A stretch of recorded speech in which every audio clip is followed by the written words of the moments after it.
Earlier, we gave you a recap of Governor Whitmer's State of the State address, in which she laid out accomplishments in 2023 and what's left on her agenda. She covered everything from education to research and development, but that is only one side of the political picture. Fox 17 has a team in Lansing sharing how Michigan Republicans are reacting to Whitmer's vision for Michigan. The proposals laid out on the table by Governor Whitmer tonight have impacts across the board from here in Lansing out to West Michigan. And we caught up with West Michigan state lawmakers today to get their reaction to the governor's speech. Lawmakers filed into the media room after the governor's State of the State, many wearing blue and pins supporting the Detroit Lions matching the governor's. But the focus of the night for these state lawmakers, the governor's speech, lowering costs for Michiganders from buying a car to buying a house. The governor unveiling a plan to invest about $1.4 billion to build or rehab nearly 10,000 homes. That, combined with other proposals, put a lot of money on the table.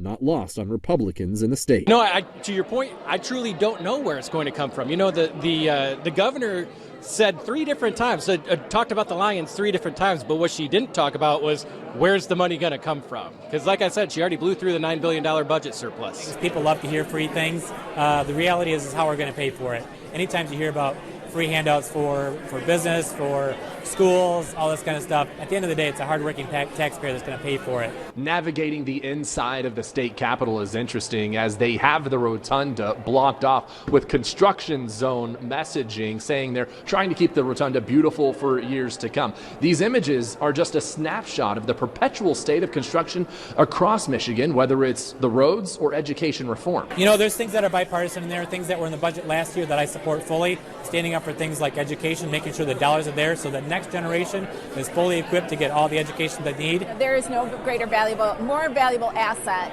than our kids.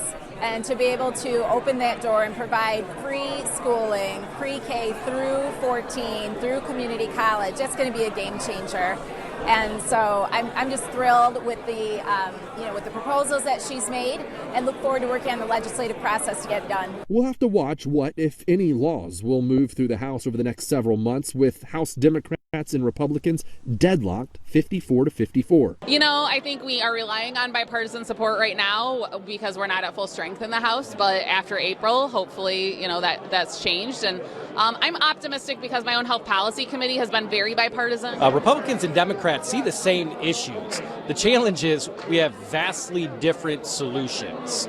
After April, when a special election is held to fill the 2 seats vacated by Democrats, likely to be filled by Democrats, Republicans may have no choice but to join or continue watching like the last 2 years. You know, we heard earlier today that they were interested in solving some problems for Michigan. We've got proposals on the table now, concrete things that the governor has suggested.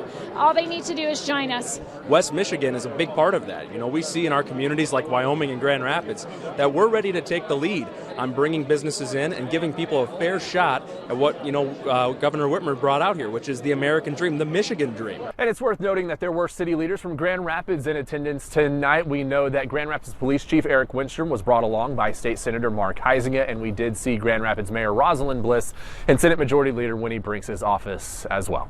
Reporting in Lansing, I'm Josh Berry, Fox 17 News.